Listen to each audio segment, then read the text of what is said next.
नमस्कार, जय माता दी। मैं हूँ आपकी अपनी लाइफ डिज़ाइनर जीतू आचार्य। आपको हार्दिक शुभकामनाएं हैं रक्षाबंधन के पर्व की।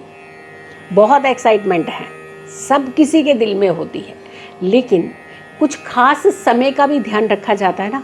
यानी मुहूर्त जो होता है उसमें अगर के हम रक्षाबंधन रक्षा सूत्र अपने भाई की कलाई पर बांधते हैं तो उनमें दीर्घायु भी होती है भाई की, और साथ के साथ आपका रिश्ता जो होता है वो बहुत अच्छे से निभता है।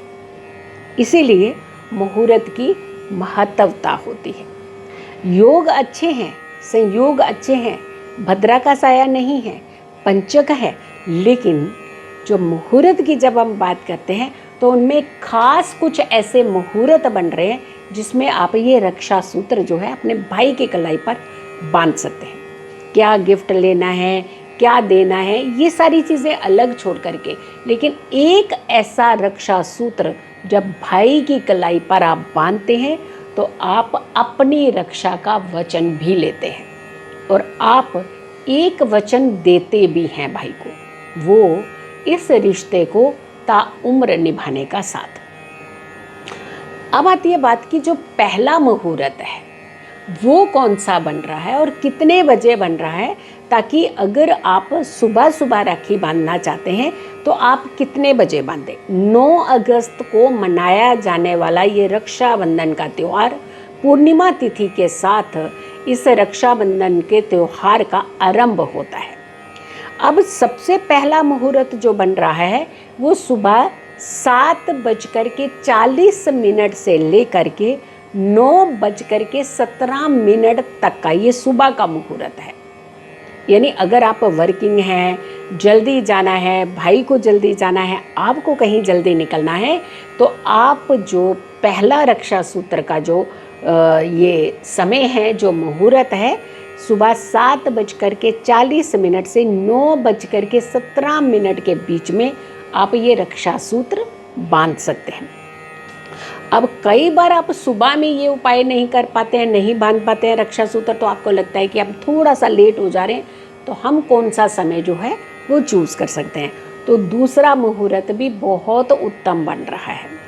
दोपहर को 12:06 से लेकर के 12:58 का जो समय है ये बहुत उत्तम समय माना जाता है, क्योंकि ये अभिजीत मुहूर्त भी होता है और अभिजीत मुहूर्त में किसी भी कार्य को कर सकते हैं, क्योंकि यहाँ पे तो राहु काल तो नहीं लग रहा, यहाँ पे कोई आपको और प्रभाव नहीं मिल रहा, और भद्रा का साया है नहीं है, पंचक चल रहे हैं। पंचक में तो वैसे भी इस तरीके के कार्य करना शुभ माना जाता है। जो कार्य आप चाहते हैं कि आपके जीवन के साथ एक सुख समृद्धि बना करके रखे, वो कार्य पंचक में किए जाने चाहिए। अब दूसरा मुहूर्त दोपहर को 12:06 से लेकर के दोपहर के 12:58 का दूसरा मुहूर्त है। इसमें अभिजीत मुहूर्त जुड़ रहा है, इसीलिए ये समय भी अति उत्तम माना जाएगा रक्षा सूत्र के लिए। तीसरा मुहूर्त, एक और मुहूर्त है, यानी एक एक करके हम सारे मुहूर्त आपको बता रहे हैं। तीसरा मुहूर्त है दोपहर को 1:52 से, यानी 1:52 से लेकर के दोपहर का समय है, और ये दोपहर को ही 2:33 तक का है।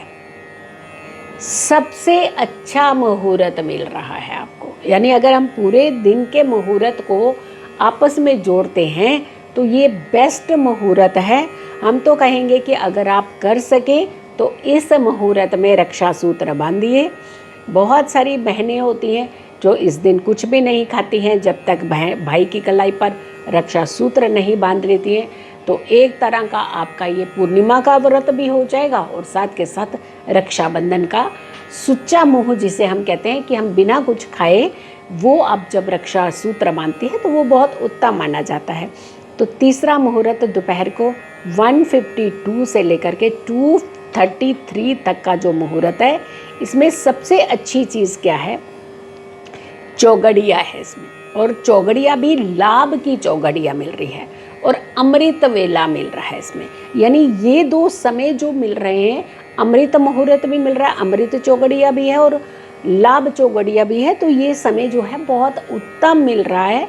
अगर आप चाहें तो इस समय रक्षाबंधन जो है वो कर सकते हैं, मना सकते हैं। एक और मुहूर्त है, वो चौथा मुहूर्त है। यानी हमने एक एक करके देखिए कितने सारे मुहूर्त आपको दिए हैं कि मान लीजिए एक मुहूर्त में आप रक्षाबंधन नहीं बांध पा रहे हैं तो आप दूसरे मुहूर्त का सहयोग जो है वो ले सकते हैं। शाम को 7:03 से लेकर के रात के 8:25 तक का समय, ये बहुत अच्छा समय माना जाता है। कहते हैं जब धरती पर भी सारे देवी देवता भ्रमण करते हैं ना, तो वो गोधूली का वेला होती है। और गोधूली वेला भी है और चौगड़िया भी कौन सी है? लाभ की चौगड़िया है। यानी चौथा मुहूर्त आपको ये मिला जब आप ये रक्षाबंधन का त्यौहार जो है मना सकते हैं। यानी सुबह से लेके रात तक देखिए आपको 4 अच्छे मुहूर्त मिल रहे हैं। और सबसे बेस्ट मुहूर्त भी हम आपको बता चुके हैं जो आफ्टरनून का है, तो आप चाहें तो उसमें भी मना सकते हैं। लेकिन अगर किसी कारणवश आप नहीं पहुंच पा रहे हैं या एक दूसरे तक नहीं पहुंच पा रहे हैं, बहुत सारी महिलाएं होती हैं अपने भाई के घर पे भी जाती हैं, फिर उसके बाद अपने जो ननद आती है उनको भी भाई के लिए बहुत सारी चीज़ें जो है तैयार करनी होती हैं। यानी प्यारा से रिश्ते को बहुत खूबसूरती से आप मनाते हैं। तो आप रात्रि का भी रक्षाबंधन का जो समय है वो हमने आपको मुहूर्त बता दिए। तो टोटल 4 मुहूर्त हैं। लेकिन एक मुहूर्त ऐसा भी है जिसमें आपने रक्षा सूत्र बिल्कुल नहीं बांधनी है। अब वो कौन सा है ऐसा मुहूर्त, वो हम आपको अगली वीडियो में बताएंगे। सो मेरी अगली वीडियो का इंतज़ार कीजिएगा। तब तक आप ये सारे मुहूर्त सारी बहनों तक, सारी भाइयों तक ज़रूर पहुंचाइएगा, ताकि हर कोई एक समय के दायरे के अंदर इस रक्षाबंधन का त्यौहार बनाए और पूरे शुभ योग और संयोग का पूर्ण लाभ आप उठा पाएँ। लेकिन एक समय ऐसा भी है जिसमें आपने बिल्कुल भी राखी नहीं बांधनी है अपने भाई की कलाई पर। और वो मुहूर्त, इसे ध्यान से नोट कर लीजिए, इसे बहुत सारे लोगों तक ज़रूर शेयर कीजिएगा। सुबह 9:17 से लेकर के सुबह के ही 10:55 का जो समय है, ये समय राहु काल का समय है। यानी राहु काल में रक्षा सूत्र नहीं बांधा जाता है। तो आपने इस समय, यानी इस समय को आप त्याग दीजिएगा। फिर से रिपीट कर रही हूँ, सुबह 9:17 से लेकर के सुबह के ही 10:55 तक का समय राहु काल का समय रहेगा। इस समय आपने रक्षाबंधन का त्यौहार का जो रक्षा सूत्र होता है वो नहीं बांधना है भाई की कलाई पर। अगर आप इन चीज़ों का परहेज़ करते हैं तो आपके जीवन के अंदर सुख और समृद्धि जो है वो बहुत बनी रहती है। तो आपका रिश्ता बहुत अच्छा रहे, यूं ही खुशियाँ आपके जीवन में हमेशा के लिए बनी रहे, दोनों भाई बहन का साथ आपके जीवन में हमेशा बना रहे, हमारी बहुत सारी शुभकामनाएं हैं। तो हमारी अगली वीडियो भी बहुत ज़रूरी है, वो भी देखिएगा। कौन सी चीज़ें देनी होती हैं, कौन सी चीज़ें लेनी होती हैं, क्या परहेज़ करना होता है, क्या नहीं करना होता। तो ऐसी वीडियोज़ भी अभी आपके पास और भी आएंगी और कई तरह की वीडियोज़ जो है हम अपने चैनल पर बनाते रहते हैं। नमस्कार, जय माता दी।